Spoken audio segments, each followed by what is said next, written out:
how many legions of pilots have died in fighter crashes in this country. We've seen movies made about it. We've seen horrible terms like flying coffin. I saw some idiot on social media calling the Tejas a flying coffin. It's the first crash, 8 years in service. So sadly, we have to exist among the, not so literate. And I think that's where podcasts like In Our Defence, play a very important role. As soon as he comes out of the cockpit, the wind blast is going to throw him towards the tail of the aircraft. And if it hits him, he's finished. He's going to be in pieces. There'll be nothing left of him. So therefore, it needs to clear that tail. And that's why he needs to be thrown out, very, very violently. Not boasting once again, but in 2006, I became the first Indian journalist to be allowed access to the Foxbat base in Bareilly. Okay. This was Bareilly in UP.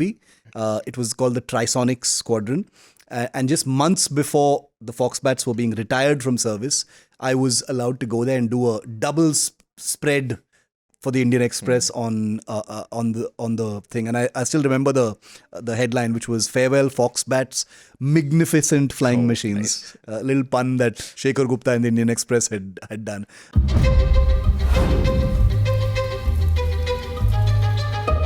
Hello and welcome to the 15th episode of In Our Defence. It's been quite the week in the world of defence. Hi Shiv, I'm guessing you were very, very caught up with all that's been happening. After weeks of nothing happening in defence, I think everything decided to happen in a span of 10 days. Yeah, exactly. So this is going to be a very, very fun 15th episode of In Our Defence. I was in Jodhpur actually on Monday. I was on a day's leave and I just saw all the breaking news coming in. And something happened even yesterday. We record like always on a Wednesday. So lots to talk about this week. Let's start off with the breaking news that happened yesterday. An unfortunate one. The crash of the LCA Tejas being operated by the Indian Air Force somewhere over Jaisalmer. While the Air Force has not formally said it, but I think we can pretty much take it for a guarantee that it happened because the aircraft was going to take part or had taken part in Bharat Shakti, which was going on in Pokhran nearby. It's I think a 2-day, 3-day exercise, of live firing drills, etc. Lots of buzz about the crash on social media, some of which I personally did not really like. I won't say there was glee over it, but just once again those negative commentary about one more Air Force jet has crashed. What does this say about the Tejas line of fighter jets? The Air Force has currently around 40 odd Tejas in service, and they've placed an order for 83 more. 83 more, yeah, exactly. And they plan to have around 200 of some of the versions of Tejas. So right off the bat, your thoughts on the crash. Obviously, it's too soon for you to tell us what may have happened because it's just been literally one day. The Court of Inquiry of the Air Force has just about, I think, begun their investigation. So we don't quite know exactly what happened. The good part was the pilot or pilots. I'm not sure if it's a two single-seater, one pilot. Yeah, right. Okay. The pilot survived, having ejected. So your thoughts on the crash and your thoughts on the commentary about surrounding it. So Dev, I know about the social media buzz that you're talking about. It usually happens with every crash, but this particular one attracted a special amount of attention because it's the first ever crash of a Tejas fighter. So it's an important event for sure because the Tejas, let's put down the facts right off the bat that this is a fighter that first flew 23 years ago. Which means it has had nearly a quarter century of accident-free flight, which is a huge feat, not just in India but across the world, because there are very few, if I'm not mistaken, or perhaps no, fighter aircraft projects that have, gone from design to prototyping to flight test to operational service, without a single crash. So that's a feather in the Tejas' cap without any doubt. Point number 2, it's been 8 years since it entered operational squadron service. So unlike your developmental flight testing phase, operational service is your proper rugged eye of the aircraft in a squadron. So it's not like the aircraft was being treated with kid gloves. It was in a squadron, breathing the same fumes, operating at a high tempo with like any other fighter in service. So this is a fighter that is cutting its teeth in squadron service. So like I always say about crashes, two things that I always say. military aviation is an inherently risky business. No matter how much you try and prevent accidents, these are operations that take place at the extremes of physics and engineering, and accidents will happen. They will happen. It's a tragic thing to say, but they will happen. But like you said, Dev, the pilot ejected from this fighter safely. He's totally safe. He's unharmed. Which is as a colleague and friend of mine, Angad Singh, who I had on my TV show today, said, it's the best possible outcome. Accidents will happen, but if the pilot is safe and there's no damage on the ground, it's the best possible outcome, within the larger unfortunate sort of shadow of an accident. Point number 2, there's no room for sentiment in such things. Military aviation is an enterprise that where the luxury of emotion and sentiment doesn't exist. All that sentiment only happens on social media by people who don't have to strap into those cockpits and take those risks. All that oh my God, another fighter has gone down, or comparisons between Indian and Pakistani fighters or Indian and Chinese fighters, that usually is the preserve of those who don't have to get into those fighters and actually do the job of flying them. So my initial assessment of this is, I completely agree with you. It's wrong to conjecture or speculate as to what happened. This aircraft was clearly at a very low altitude. And whatever emergency it was that forced the pilot to eject, and Indian Air Force pilots are very, very well trained, let me tell you. So for him to eject means that obviously it was some kind of an emergency he couldn't have recovered the aircraft from. We don't know what that is, and I don't want to speculate. That'll come out from the crash investigation. But my last point, just to close that thought, is on a day like this could have been any fighter. It could have been a Su-30. It could have been a MiG-29. It could have been a Mirage. It could have been any fighter. It happened to be a Tejas at that point of time. If there is any silver lining in a crash, it's this. It is that the Tejas. A friend of mine on Twitter had something to say which I found very interesting. He said, I'm happy that the first crash has happened. Now, you may agree or disagree with this, but you know what he said? He said, I'm happy that wo pehla wala ho gaya, so that crash-free syndrome, that fear of that first crash, that's gone now. And now you can breathe easy a little bit, because through service, when I think the sentiment he's trying to express is there must have been this kind of fear among pilots. I hope I'm not that guy who crashes the first Tejas. And no, this is no snark on the pilot who was in this Tejas. Okay, this was something that was completely out of his hands, as we will see in the crash report whenever it comes out. So I'm just saying that this is military aviation. This is a risky business. How many legions of pilots have died in fighter crashes in this country? We've seen movies made about it. We've seen horrible terms like flying coffin. I saw some idiot on social media calling the Tejas a flying coffin. It's the first crash, 8 years in service. So sadly, we have to exist among the not so literate. And I think that's where podcasts like In Our Defence, play a very important role, where we, illuminate these topics on which people tend to jump to conclusions about. Yeah.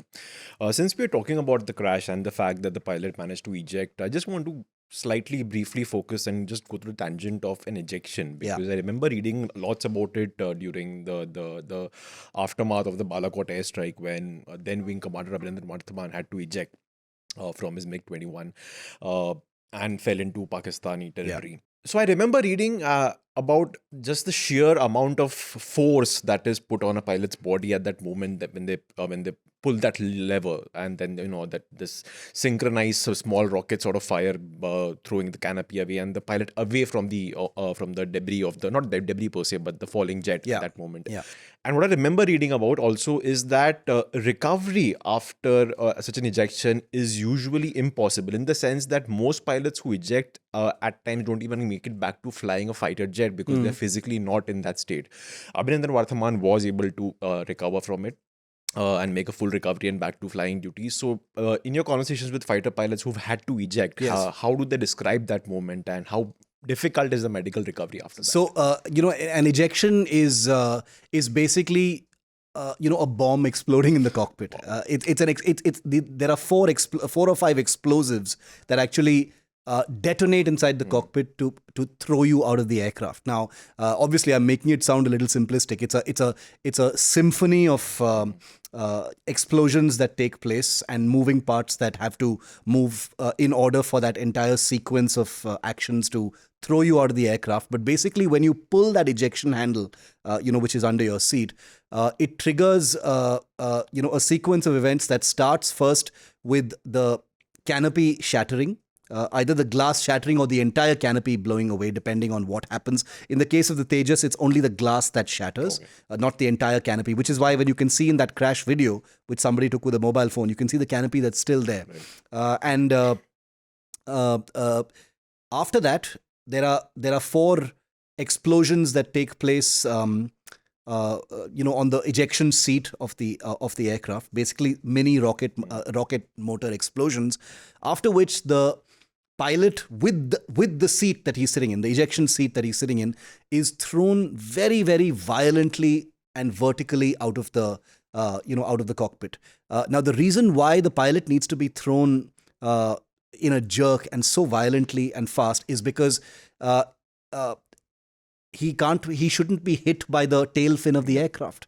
The vertical stabilizer, the fin of the tail of the aircraft shouldn't go slicing into the pilot. That's why when the plane is like that, he needs to be thrown out very violently. So because the plane is moving remember. Forward, yeah. So as soon as he comes out of the cockpit, the wind blast is going to throw him towards the tail of the aircraft.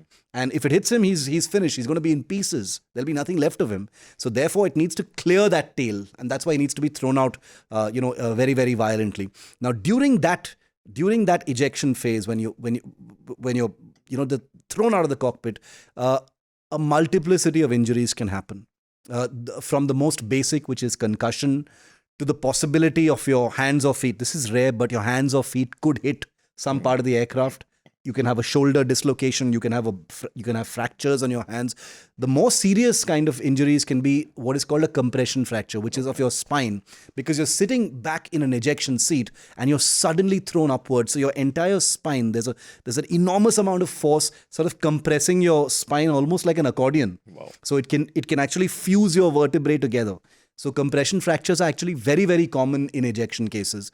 And you're right, there have been hundreds of ejection cases where pilots are medically downgraded and they're not able to return to flying because you need the robustness of your spine to sustain G forces, when you're in fighter aviation. And God forbid another ejection, which is always going to be possible. So yeah, it's a life-saving piece of engineering. Thousands of lives over many years have been saved thanks to ejection seats. But yeah, it's a difficult call for any pilot. I can tell you that pilots will exhaust all their training, every possible protocol to save the aircraft or to bring the aircraft down safely before pulling that ejection, because they know what ejection means. Because it means you will save your life for sure, but there's going to be some kind of harm to your body, either permanent or temporary. But an aircraft loss is going to be on your record. Now, that's not going to be held against you if it was a problem with the aircraft, but pilots are a sentimental lot. And for them, it's a very, very difficult thing to have a crash on your record. But I can tell you that, that shouldn't dissuade anyone, from combat aviation. There have been chiefs who've ejected from aircraft. Yes. Air Chief Marshal Dhanoa ejected from a Kiran, if I'm not mistaken, while he was a cadet during one particular emergency. The current Air Chief Marshal Vivek Ram Chaudhary, had an incredible experience when he was the squadron commander of a MiG-29 unit in Pune, where the entire canopy shattered in midair because of some kind of locking mechanism malfunction. And he's an example of someone who didn't eject. He used his training, stayed in the aircraft, completely cool mind, real killer instinct, saying, I'm not going to let this aircraft crash and then be on my record. And he was a squadron leader then, or a wing commander then. And he landed the plane safely. So ejection is a difficult decision to make for any pilot. Right. And I think what makes it even more difficult and more scary is the fact that you can't train for it. It's not something you can practically train for. You can obviously Absolutely. read about it. You can be Yeah. told in classes that this is what you need to do and this is what you will feel like. But the actual moment is going to happen only once in your life, Right. perhaps. Right. Right. Two other things happened this week. One of which was breaking news. Completely caught most of us off guard. Like I said, I was in Jodhpur when and I think it was I think it was just around your show, Yeah. your daily 5 o'clock show, when information first came out that PM Narendra Modi will be addressing the nation. And as always, it was like, oh my God, ab kya hoga? 18 bana padega ki nahi padega. Initial thought, obviously, that's what comes to your head. Demonetization, lockdown. Yeah. But then it wasn't an announcement as such. It was just a tweet, a very short piece of post on what's now known as X, where he announced, I forgot the name of the mission Divyastra. Divyastra, yes, which is the test launch of Agni-V that had been remodeled in an MIRV setup, which is short for multiple independently targetable reusable vehicles. We'll come to that. We'll come to that in the second half of this episode, because I want to stay on the topic of fighter jets since we're talking Tejas, and something that I'm guessing is going to be built on the platform of the Tejas, if not the entire jet of Tejas, is the AMCA, which got cabinet approval, I think, over the weekend or on Friday. Yeah, last week. Right? Yes. AMCA is short for Advanced Medium Combat Aircraft. We've briefly referred to this during our episode on Tejas itself, actually. It's ironic, by the way, how several of the things that happened this week we've already spoken about. In our defense is prophetic. Yeah, let's make our peace with that. Navy, we'll come to the Navy wala bit in a while. Navy, research vehicles, and nuclear weapons, which, like I said, we'll come to in a Exactly. bit. So yeah, in our defense is prophetic. I think, Anna, you should note that down for our promotions. We should just have it. Or maybe someone in the Ministry of Defense is listening to us. Yeah, correct. That could also be possible. They definitely listen to us, by the way. 100%. Yeah. Right. So coming back to AMCA, I think in the Tejas episode, Shiv had given us sort of a very brief sort of an overview of what an AMCA looks like. AMCA basically is your 5th generation aircraft. Yeah. There are already several 5th generation aircrafts in operation. I think the US has 2 of them, the F-22 Raptor and the F-35, if I'm not wrong. I forgot one more in Europe, and Russia has the Su-57, if I'm not wrong. Yes. Yeah, that's the 5th generation aircraft. So in case you don't want to go back to our episode on Tejas, I think, Shiv, if you can just once again just revise what a 5th generation fighter basically is. So the reason that Dev and I are speaking now about the AMCA is because after many years of delay, the AMCA project is actually the government has sanctioned it, which means it has been accorded formal sanction by the Cabinet Committee on Security. 15,000 crores have been granted to this project for the design phase and to bring it up to an actual prototype. Now, what does this actually mean? First of all, Dev, the AMCA draws many lessons from the Tejas, but it is not based on the Tejas at all. It's a completely from scratch kind of project because it's a dramatically different kind of aircraft. The Tejas is a conventional 4th generation fighter, and I'll explain why the AMCA is a 5th generation fighter. Basically, it's a stealth fighter. If you Google AMCA, you see the shape. It's very familiar. Yes. All 5th generation fighters largely have similar geometry. They've got they've got the kind of shape that evades radar or deflects radar instead of sending it back to the radar operator. They have a certain look. If you look at the F-35, the F-22, they all have a certain look. They don't have look things very hanging futuristic. on them, basically. Correctly. So they don't have any any sharp edges, etc. They're all very smooth and kind of radar unfriendly. Now, the AMCA is India's attempt at building a 5th generation fighter. Now, stealth isn't the only characteristic of a 5th generation fighter. It's much more complicated than that. Obviously, low observability and stealth, as they call it, is one of the key characteristics. But beyond that, the real heart of a 5th generation fighter is more about its systems, its network-centric operations, smart cockpits, the ability of the pilot in a 5th generation fighter, to control other objects like a UAV, or other aircraft, or anything on the ground. The ability for the warfighter in the cockpit to use amazing amounts of data to actually execute missions, smart weapons, things like that, the things that go beyond just stealth, that are system related and network related rather than how an aircraft actually looks. Now, like you rightly said, India is a little late to this game. The United States already has two. Russia has the Sukhoi Su-57. China has the J-20, even though there's a very vibrant debate out there over whether it's really a fifth generation fighter, because nobody really knows very much about it. But that's not the point. China at least has it out there, and they've built like hundreds already. In fact, they're building a second fifth generation fighter called the FC-31. In Europe, there are two concept fifth generation fighters. Like what happened in the 80s and 90s with the Rafale and the Typhoon. Now, a France-centric and UK-centric rivalry has broken out with two separate fifth generation fighters happening there. One is called the Tempest, which is in Britain. One is called the FCAS, or Future Combat Air System, which is France-centric. Hopefully, they'll merge at some point of time. But the amazing thing is even Turkey has just conducted the first flight, of the Khan, which is its own fifth generation, so-called fifth generation fighter, which had its first flight just weeks ago at the Singapore Air Show. So India is woefully late to this thing. A completely separate episode can be dedicated to the follies of planning, as a result of which India's air power has come up short in terms of what we need. What our pilots and our warfighters and military planners need now for the kind of missions we need now. And one of the reasons why, we were fighting the post-Balakot, skirmish with MiG-21s, which is a separate issue. Not that the MiG-21s did badly, but I'm just saying. But the AMCA comes late. It has had a troubled planning journey so far. It's extremely, it's still extremely nascent.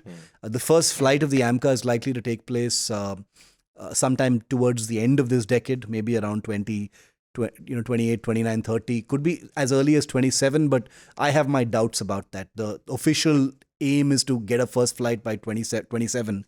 I doubt that's going to happen. I think it's going to be more realistically around 2030. But the point, a piece of reassurance that people in the program and people in the Air Force give me is, even though the aircraft is late, obsolescence is not going to be a problem, because the Indian Air Force says we're on board right now. It's been sanctioned right now. So everything that happens as far as developing this aircraft is concerned is going to constantly have a cycle of updates. So it will constantly have new technologies, and when it finally enters service, it will be cutting edge. It will be top of the line and state of the art, or as much as is reasonably possible for our aviation scientists to do. So it's good news. A project sanction coming this late in the day is definitely good news. It's a country which has limited resources, so we can't be throwing money at every single project. That's one of the excuses that the spreadsheets in the MOD will give you, that, I wish we had the luxury of sanctioning all projects at one go, and you're always, finding problems with what we do. But it's true. You just had an aviation skirmish with your nearest neighbor, China. You've got a current active operational scenario with China, your nuclear neighbor, and you're not emphasizing the importance of air power. That's a real problem as far as India's planning is concerned. So within all of this, I think the sanction for the AMCA is a good one. The reason why I'm a little confident about the AMCA and not, I'm not hesitant about it, is because it's being developed by teams that have had, lifelong lessons from the Tejas. They know what pitfalls to avoid. They know all the cracks in the system now. They have inherited an Air Force which is no longer suspicious about getting desi stuff. The Tejas is a beloved aircraft of the Indian Air Force right now. And the Air Force knows that the era of importing stuff is over. That's behind us. Many people will criticize this Atmanirbhar Bharat thing as a kind of PR campaign. But the intentions of it are extremely noble, and not just noble, they're very crucial. We cannot depend on outside arms indefinitely. We can't be importing fighter aircraft from the outside. We have to build our own. And that's why the AMCA, which is India's first futuristic combat aircraft enterprise, being cleared is a very big deal. Yeah, I'm glad you cleared the whole thing about it being it's gonna be cutting edge when it comes into service, because that actually was gonna be a follow up point I was gonna raise. Is that that's what worried me when I was doing my research. Is that one, you're already so late to developing a fifth generation, to even thinking of developing a fifth generation fighter jet.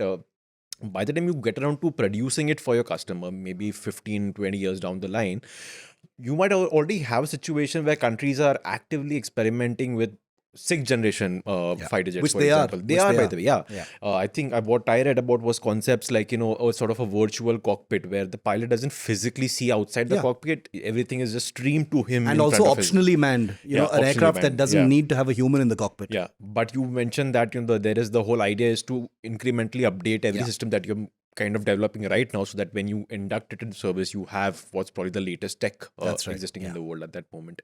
So then I'll skip to my second worry, which is what we discussed at length during the Tejas episode, and the problems with its development, and the problems with the Air Force taking so long for to come on board and to accept the fighter jet, the problems with HAL not being able to deliver what the Air Force wanted. You, before I complete my thought on that point, just like a brief aside, during the Navy, the discussion on Indian Navy, you had mentioned how Indian Navy is blessed to have all these naval shipbuilding yards that are not all of them are manned completely by former Navy officers, but most of them have or headed by them. And you said how that was in stark contrast with the Indian Air Force. Just the opposite. Just the opposite. So now going back to my earlier thought, is that going to be the same with AMCA? Because my question right now is, if the HAL even manages to produce a fighter jet, and a fifth generation fighter jet, what if after 10 years the Air Force comes up and says, "Yaar, bhai, hame to pasand nahi aaya." Yeah, so that's a very important question, a very good question. Now, look, see, the Air Force doesn't have the luxury of saying, "Hame pasand nahi aaya." When a project is sanctioned by the government, that's basically Air Force budget. That's budget from the Air Force. So the Air Force is not going to walk away from something that it has asked for. Point number one. Point number two, the Air Force doesn't have the luxury of walking away from something after 10 years, because that would mean that the Air Force was not involved from day one.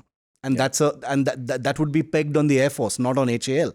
Now, when a weapon development project takes place, it is imperative and obligatory on the customer service, in this case the Air Force, to embed itself in that project and monitor it on literally a weekly basis, up to the chief's level, because these are not small little things. This is national taxpayer public money being spent on stuff that's going to defend your country. So it is your obligation as the customer, the operator of that intended operator of that equipment, to monitor the project and make sure that it stays on track and is delivered according to your requirements. Of course, there will always be, but you've not met this requirement, but you've not met that requirement, as we're seeing with the Tejas. The Tejas that's in service right now is a Tejas that didn't meet all the requirements, which is why you've got something called the Tejas Mark 1A, which has additional improvements which are going to start arriving in service very shortly. I understand 18th of March is going to be when the first flight takes place in Bengaluru. But beyond that, you've got the Tejas Mark II, which is actually the original. It's the first Tejas Mark II, which will come much later, is actually what will meet the original requirements of the Air Force in terms of performance. So this goalpost shifting is not a new thing. Mujhe pasand nahi aaya is a normal thing in the Air Force, but they can't walk away from it, is the only point I'm making. As far as the AMCA is concerned, there's been a cultural shift. Like we've discussed in one of our earlier episodes, the Air Force HAL relationship is a very unique one. The Air Force is the biggest, overwhelmingly biggest customer of HAL. The Air Force is completely dependent on HAL. HAL has a monopolistic kind of supply relationship with the Air Force, but they have totally no trust for each other. Okay, there is a lot of hostility, and people will send me messages because I'm saying this, but there is a great deal of trust deficit between HAL and the Indian Air Force. They, to put it very simplistically, they don't really like each other very much. Okay, and that relationship has changed. Even now, the HAL has not been able to ramp up its production rate of the Tejas to meet the Air Force's requirements. They bloody well better do it now with these big orders that have been landed on them. So that relationship is now one of, that's gone from, this Lala Sarkari relationship, aur kahan se lega tu, that kind of relationship, to now saying, boss, look, now there's competition. Okay, you don't do it, I will go to the Tatas, or I'll go to L&T, or I'll go to whoever it is. The Tatas are already building aircraft in Vadodara right now. So therefore, the Air Force understands that, HAL understands that, and so that relationship has become much more professional now. So I don't think anybody is going to mess around. HAL has seen the writing on the wall. They know that if they screw this up, if they screw up AMCA, like some labs, some entities screwed up the Tejas, and the Air Force can't shirk its share of the blame, because they've also been ones who've jumped the gun, said no to this, said no to that, changed requirements midstream, etc. But I'm just saying that now there is a mutual kind of equilibrium and understanding, saying we are on the same team. We have to have a common focus and a common goal to get this aircraft right, so that we can deliver it and get it into service. Because we live in an age, unlike the 70s, unlike the 80s and 90s, we live in an age now of massive scrutiny, social media, accountability, OSINT, our own media, which is much more ruthless. So they can't get away with some slapdash AMCA. They better deliver it. They bloody well deliver it. And they're not doing anyone a favor by doing that. It's their job. It's what they're paid to do. Right. Since you mentioned Tata's and them developing, manufacturing a fighter, jet outside Baroda, just a very small point from you. Do you ever foresee, because when you said, you spoke about how this is money coming out of the Air Force's budget to develop such a fighter jet, do you ever foresee a situation in India like the one in the US, where you have private companies taking charge of development, investing money, showing it to their respective Air Force or to Air Forces across the world, and recouping their investment through that, instead of the government funding a project for a fighter jet? That funding comes from your Air Force's own budget, and your Air Force then, like you said right now, has to be closely involved in the project to ensure that it meets its requirements. So do you see such a situation happening in India? I'm very glad you asked that question, because Dev, believe it or not, the AMCA, India's 5th generation fighter project, 5 years ago, HAL and the government had decided that this project, AMCA, would be India's first public-private partnership project, a PPP project, where they invited interests from large private sector companies to come and join HAL as a joint venture. It would be an HAL private sector joint venture to build this aircraft, to design, to take it up, complete the design prototyping phase, and develop it. And that private sector company would be basically a half partner in it. And like you said, they would have the freedom to market it, with protocols and permissions and licenses in place. They would be able to export that aircraft, etc. And, bring all that vibrant energy that the private sector has, unlike the, lackadaisical Sarkari PSU culture. Not a single company came forward. These are companies that have been struggling for years, saying, there's no level playing field, opportunity nahi hai, ye nahi hai, wo nahi hai. L&T, Larsen & Toubro, which is in many ways bigger than the government. It's a huge company, huge private sector company, which does so much. They build nuclear submarines, they build ships, they build frigates, they build tanks, they build, howitzer guns, they build all manner of defense equipment. But they didn't step up to this. Wow. They were expected to be the company that would step up and say, yes, HAL and L&T will form a joint venture and execute the AMCA. They didn't. The reason, I don't know the official reason why they didn't, but probably one of the reasons why L&T and any of the others, Tatas and Mahindras and all the others, didn't step forward is because they saw risk in it. Ultimately, these companies are not Sarkari companies. They have boards, they have shareholders, they've got deadlines as far as their, profits and balance sheets are concerned. So they saw it as a risk that could be avoided. So they basically, I think, said, we would like to be involved as suppliers and partners in terms of subsystems, etc., but not at this top or corporate sort of level. So that was a bit of a body blow, because I was frankly quite excited about the prospect of a public-private partnership executing this, because that would have professionalized and corporatized this, what you're talking about, because when you bring the private sector in, then it brings in an entirely new culture of accountability. Then deadlines are not negotiable. Then requirements are not like one cyclosyl sheet lying around somewhere. It's not.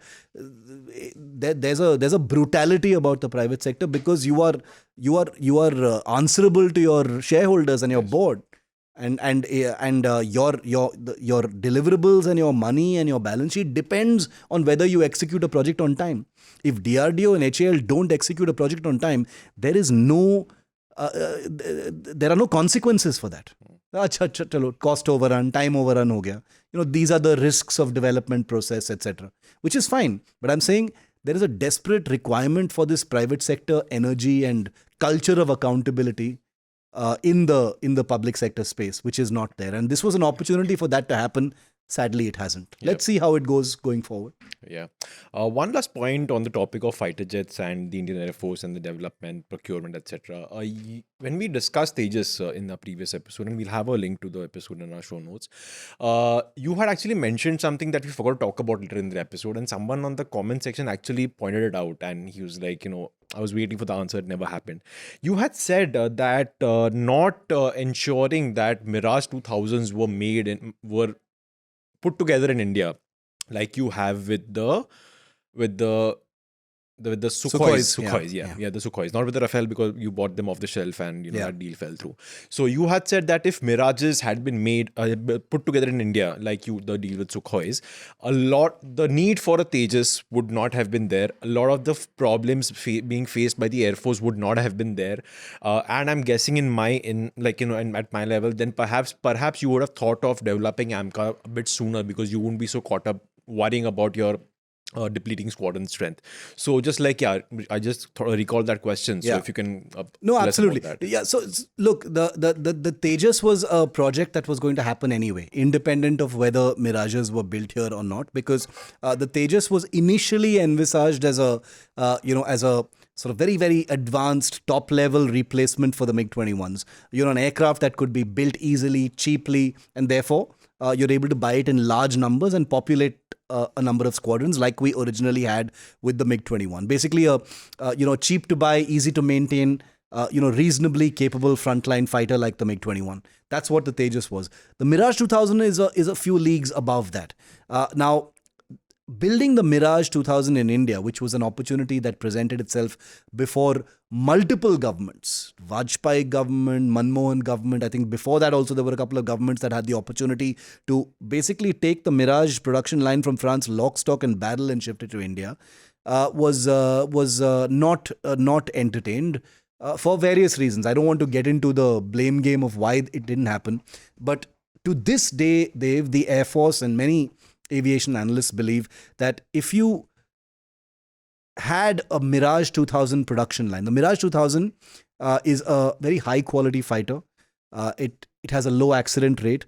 It's very, very capable. You've used your Mirages right from Kargil to bomb Tiger Hill. You use them to bomb Balakot also just a few years ago. So these are aircraft with a remarkable longevity. The way they were built when they were built in the 70s, they've stood the test of time. They've been upgradable. They're incredibly smart aircraft right now. They've got smart cockpits. So they're very, very cutting edge fighters, even though they're of a certain vintage. And therefore, if you were, we've got about, I think, 50 or 60 of those fighters right now.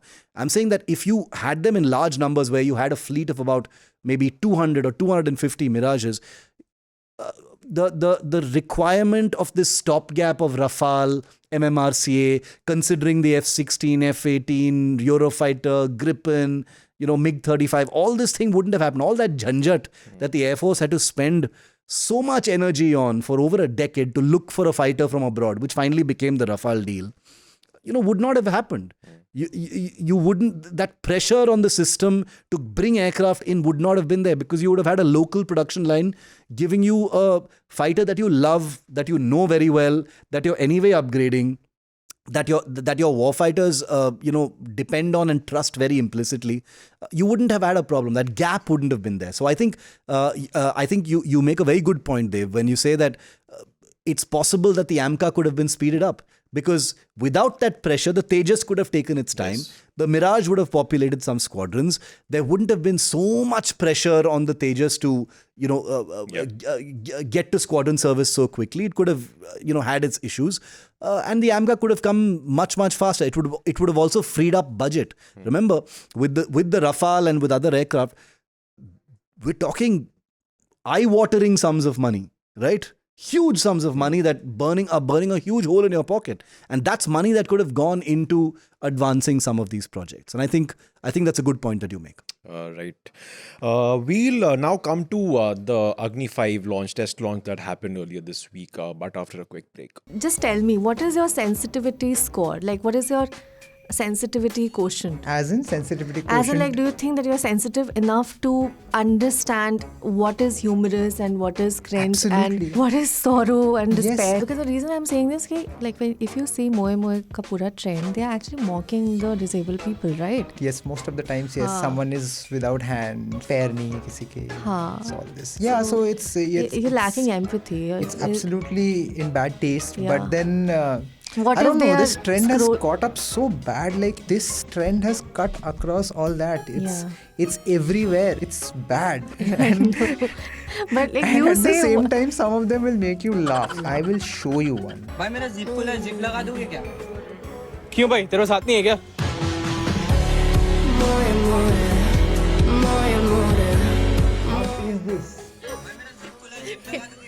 Umpire wide नहीं है क्या? क्यों umpire तुम्हारे हाथ में है?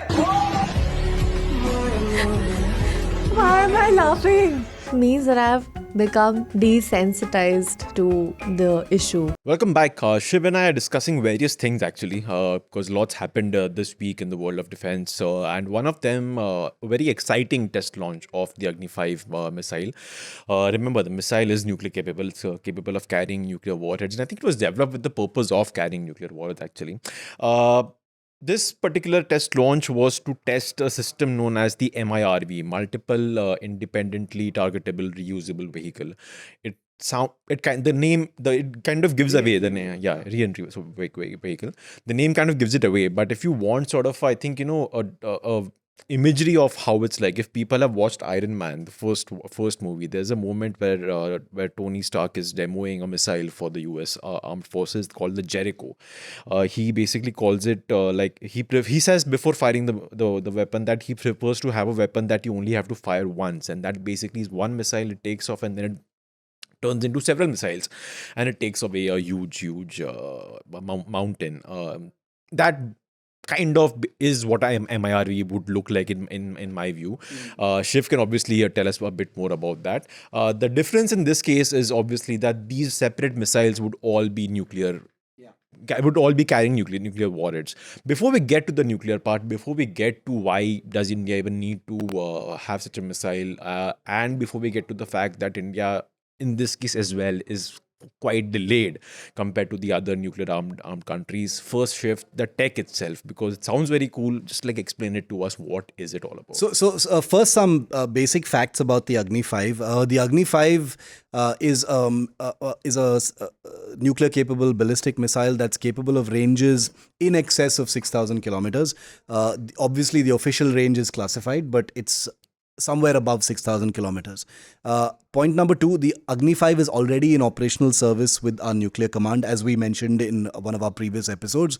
So this was a trial test of a new technology on a missile system that's already in service. So the technology that you refer to, which is MIRV, which is MIRV, is also a technology that has been proven before on a earlier Agni called the Agni-3. I was going to come to that, yeah. So the technology also is not new to India. India has demonstrated it before, tested it before, and it's in service with the Agni-3, which is a 3,500 kilometer range similar weapon. So this was the reason why this was a milestone test, is because this was the first MIRV tech test on a much longer range missile, which brings in its own challenges and capabilities. Now, like you rightly said with that Iron Man example, to put it very simply, what happens is the Agni-V takes off.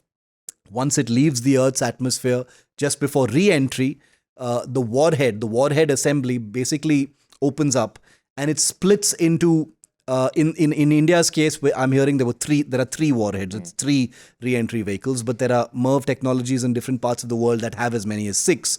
And each of these, it's basically one warhead turns into 3 different warheads. And these 3 warheads are basically guidable from the ground to hit different targets. So all of them are not headed towards the same place. Theoretically, if you want to target 3 different cities in an enemy country, you can do it with one missile. The reason for this, and this is also something we've addressed in one of our previous episodes on our nuclear arsenal, Dave, is our no first use policy. Our no first use policy says India will never use its weapons, nuclear weapons first. It will always be in response to a nuclear provocation. In that regime, this kind of thing becomes very important because you want to be able to target as many targets as possible using a single missile. Because once nuclear war breaks out, your enemy is going to try and destroy your nuclear arsenal. Your Agni sites will be, come under attack as far as retaliatory strikes are concerned. And therefore, maximum damage with minimum missile is the mantra. It becomes the mantra. Now, think of it like this. Would you rather, and nobody wants nuclear war, so I'm not sitting here wishing for nuclear war, disclaimer, but I'm just saying, as a war fighter in a nightmare scenario where you've been struck by a nuclear weapon, would you rather have one Agni hitting each different city in your enemy country, or would you like the flexibility and the incredible options of launching one Agni and using that Agni to target 3 different cities? Now, the Agni-V warhead, the nuclear warhead, weighs about 1.5 tons. Now, if you have 3 different warheads, stands to reason, if the architecture is correct, that each warhead would be about half a ton, about 500 kilograms, which obviously lowers the damage yield, etc. But it basically gives you that flexibility. A nuclear attack is of a different character altogether. It's mass destructive. It means that things have gone beyond conventional military operations, etc. So this technology with the Agni-V gives you an enormous amount of flexibility to target different sites. It also adds a very, very valuable, Dave, layer of unpredictability to what you're attacking. You're sending a missile up, and which means that your anti-missile systems from your enemy country can only attack that missile during its boost phase when it's being launched. After that, God help you, because once it's in space and those MIRV warheads are separating from the body and going their separate ways, now instead of having one target to hit with your anti-missile or your ballistic missile defense systems, you've got 3 targets to hit. And everyone knows that's virtually impossible. Your problem becomes 3 times as difficult. Yeah. So that's basically the mantra and the theory of how MIRVs work. More flexibility, greater destructive power, more unpredictability for the enemy, and a huge amount of flexibility for the warfighter. That's it. In fact, I think one of the reasons this technology was developed in the first place was what Shiv said right now, the idea that an anti-ballistic missile defense system could easily take on one nuclear missile, which is why the US and Russia during the Cold War went into this technology, developed it, from where almost I think every country that has nuclear weapons today has the MIRV technology with them. And good that you mentioned that India already had it, because actually I was going to come to that, because during the research I was like, wait, apart from the Agni-3, the Agni-P also apparently is I think capable of carrying 2 warheads, if I'm not wrong, on the same missile. So we've had this tech for a while, and what I'm going to now still come to, though, is a slightly philosophical, perhaps academic, perhaps sort of a question. But don't you think, and I think this was discussed even back then during the Cold War, that this just ends up starting another sort of an arms race, because you develop this tech. Remember, there was a Chinese spy ship, research vehicle, as they like to call them, in and around the Bay of Bengal when this missile test was happening. And there's a very straight reason for that, because as a responsible country, India has to issue a no-time alert before every missile test that it conducts off the Bay of Bengal, so that no commercial airliners are in the vicinity mistakenly during such a test and they get hit. And that no-time has to be public, has to be formally communicated to entire world, which is how China knows कि अच्छा ये तो missile test करने वाले. They send a ship there, it just keeps sitting there waiting to see what goes up in the air and for it to do its analysis. China must have gathered some sort of data from this launch. I don't know what it would be, but then you have the prospect of then China trying to develop a piece of tech that can outdo this tech, and then India tries to develop something else that outdoes that tech, and then we just end up developing tech just for the sake of it, because they just have something that could beat our system, so we need to build something that can defeat their systems. Your thoughts on that? Like I said, it's going to be a bit of a philosophical question, not very practical, but yeah, it's something I really want your thoughts on, because I'm very conflicted about this topic. I'm gonna start with my favorite quote from Crimson Tide once again, that the true in the nuclear world, the true enemy is war itself, right? Because you're talking about the most counterintuitive, paradoxical, ridiculous kind of arms race. You're dealing with weapons that are going to destroy you anyway. If two countries get into a nuclear exchange, it is 100% certain that the rest of the world is going to be drawn in. That's the reason why they call it a nuclear holocaust. Yeah. No part of the world will be unaffected if there is a modern nuclear exchange between two big countries like India and China. The US will get involved. Japan will get involved. Other countries will have to get involved. Russia will get involved. So to think of it as this arms race where they've got the MIRV, we need to get more. India's launching with 3 warheads. Let's get 5 warheads, and that'll teach them a lesson. You're dealing not with conventional weapons, that have measurable damage. You're dealing with weapons of mass destruction that can wipe out entire towns, cities, neighborhoods, and with enough deployment countries. And the entire purpose of these arms is to make sure that the other country doesn't use theirs. The whole, like I said in our earlier episode, Davis, the entire purpose of nuclear weapons is for them not to be used. Yeah. If a nuclear weapon gets used, it means they've failed. It's this heavenly paradox as far as nuclear weapons are concerned. You've got all of these weapons. You've got this crazy arms race as far as weapons is concerned. And no country, some countries have started to realize it, and that's why they've started to lessen their weapons. But most countries don't understand that the arms race as far as conventional weapons is puerile and silly as far as nuclear weapons are concerned. Because beyond a certain threshold of possible damage based on the weapons that you have, the world ends. Yep. So what more are you developing? So the arms race here is in terms of tech. Can I launch in such a way that there's no way they can respond? So I nuke their country, but that's it. Then the war ends right there. But that's impossible. Obviously the focus of countries like China is going to be on being able to, nuke another country. And not provoke a response, and it's puerile to even think that that's possible in this modern world with all the kind of interlinkages that we have as far as Russia and the United States are concerned. It's never going to happen. So please send your research vessels. Please send whatever you want into the Indian Ocean. That's a very serious issue. But as far as India is concerned, it will continue to test these weapons. Because India, and like I explained last time with our no first use policy, does see these weapons as deterrents. The whole purpose of these weapons, Dave, is as a deterrent, saying, don't make me use this weapon. It's up to you to make sure I don't use this weapon. So that's the other beautiful paradox of nuclear weapons, which is that I've got these weapons, so you better not use yours. Yeah. It's that. In fact, I think there's a lot of buzz and speculation on social media, especially among defense journalists, that India was also going to launch a submarine-launched ballistic missile of the K series that are supposed to be carried on INS Arihant, Arigat, and the ones that come after it.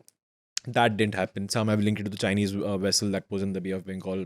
Otherwise, but you never know with stuff like this of why a test launch does not happen. One last point on the topic of nuclear weapons. It might be a bit silly, but if you think about it, it's actually practically a very sound question. Is that nuclear tech actually is tech that you can't legally even test anymore. You have international treaties preventing countries from carrying out nuclear explosions, except the one cowboy nation of North Korea, which goes and literally creates earthquakes in the sea when it tests its not nuclear weapons, but it does carry out nuclear bombings. I think the last one was around 4.5, 5 years ago, if I'm not wrong. Right. Anyway, so the silly question is, you can't test nuclear tech, actual nuclear tech, like the Agni-V missile with MIRV technology that was tested. Obviously, did not carry nuclear warheads; it carried conventional warheads, if it carried warheads at all.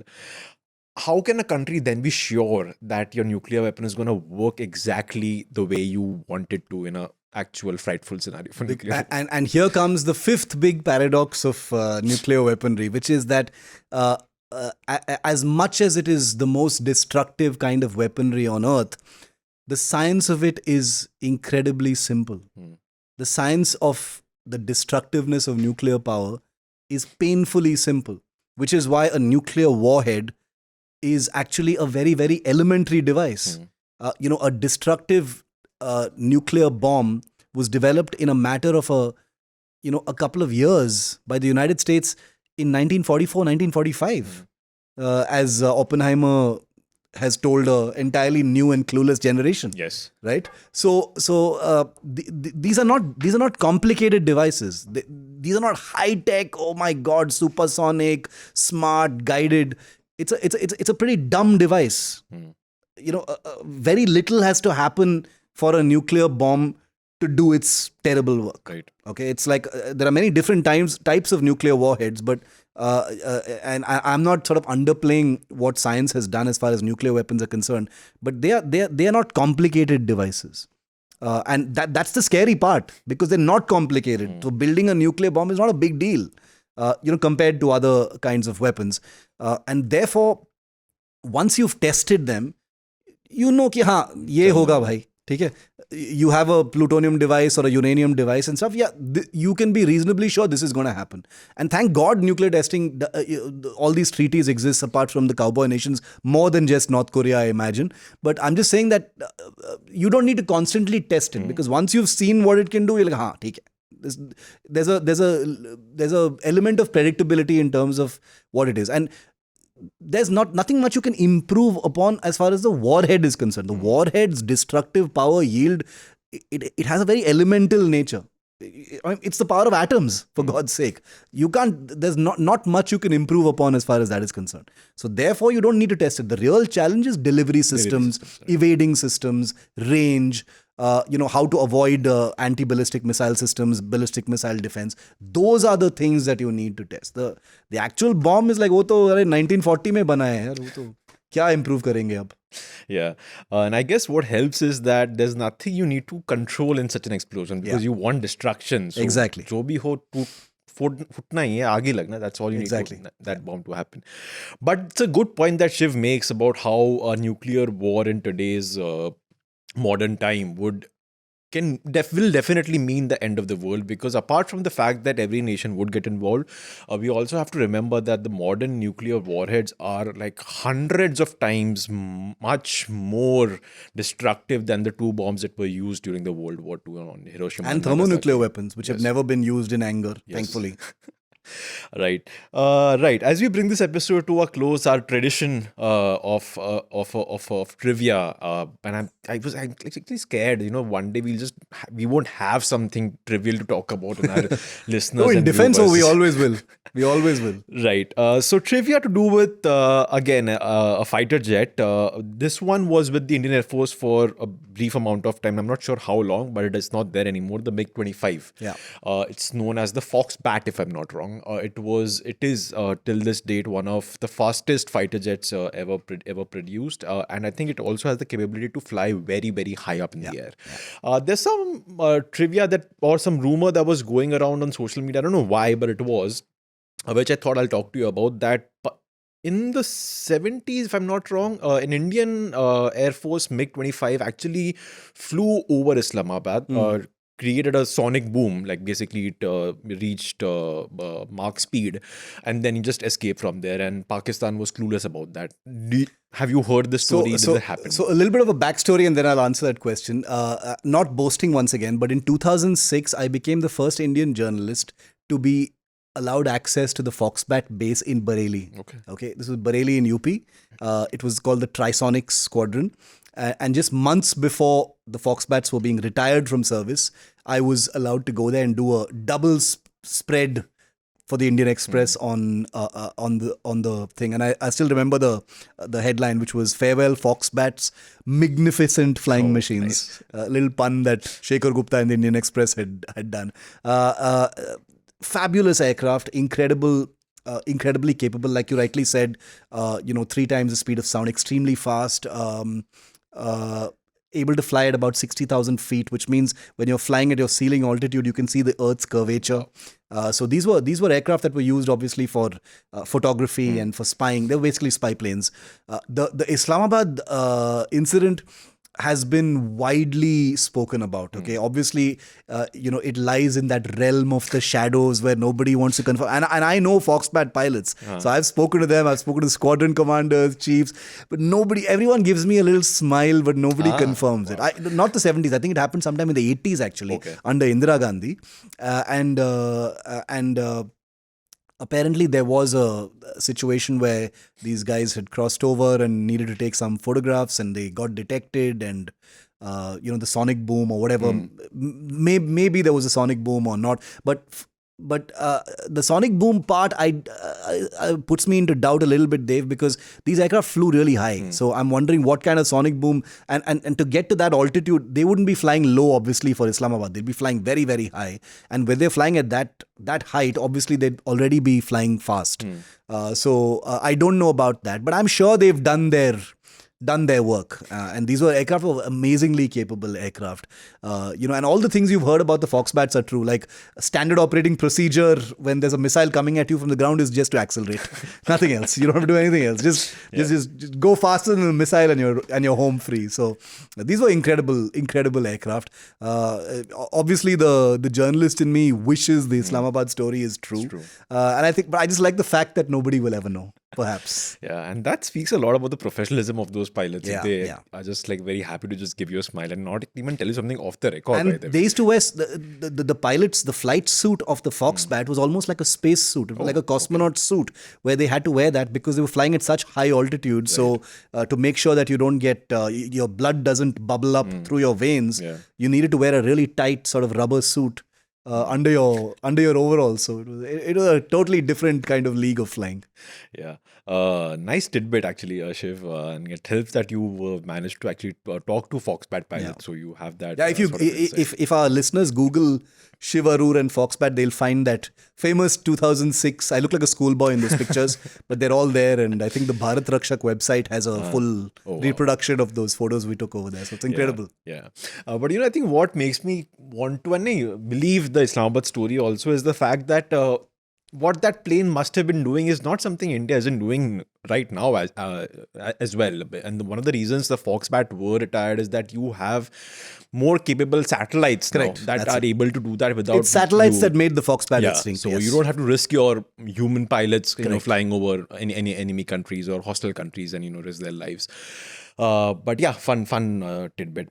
That's it then. I think we'll end it on that note. Once again, Shiv, great insights. Thanks a lot for making time and giving us beautiful insights into the AMCA program, which we hope to see in the next decade and a half, and the MIRV tech that was tested by the Indian military this week. And as always, special thanks to our producer Anna Priyadarshini. That's it for this week's Defense Dose. For more, tune in next week. Till then, stay safe and do not cross any boundaries with our passport. Bye-bye.